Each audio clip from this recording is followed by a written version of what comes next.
اعوذ باللہ من الشیطان الرجیم، بسم اللہ الرحمن الرحیم۔ السلام علیکم، میرا نام ہے ہیرا تحریم اور آج ہم بات کریں گے خواب میں گلاب کے پھول دیکھنے کی مختلف تعبیروں کے بارے میں۔ تو اگر آپ خواب میں گلاب کی کسی تعبیر کے بارے میں جاننا چاہتے ہیں تو کائنڈلی اس ویڈیو کو آخر تک لازمی دیکھیے گا۔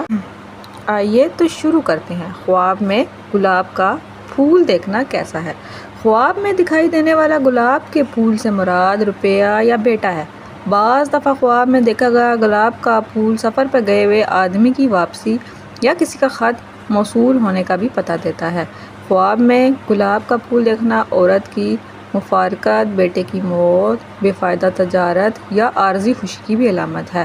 اگر کوئی خواب میں یہ دیکھے کہ کسی نوجوان نے اسے گلاب کا پھول دیا ہے تو اس کا دشمن اس کا جھوٹا عہد کرے گا، اور اگر کوئی یہ دیکھے کہ اس کے سر پر گلاب کا تاج ہے تو وہ کسی عورت سے شادی کرے گا اور جلد ہی دونوں میں علیحدگی ہو جائے گی۔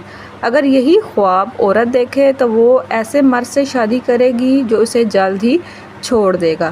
خواب میں دیکھا گیا کھلتا ہوا گلاب دنیا کی عارضی زیب و زینت سے عبارت کرتا ہے، اور اگر عورت خواب میں دیکھے کہ اس نے گلاب کو کھلنے سے پہلے توڑ لیا ہے تو مطلب یہ ہے کہ اس کا حمل ضائع ہو جائے گا۔ اگر آپ خواب میں گلاب کے پھول کے متعلق کسی اور تعبیر کے بارے میں جاننا چاہتے ہیں تو کائنڈلی ہمیں کمنٹ سیکشن میں لازمی بتائیے گا۔ اللہ حافظ۔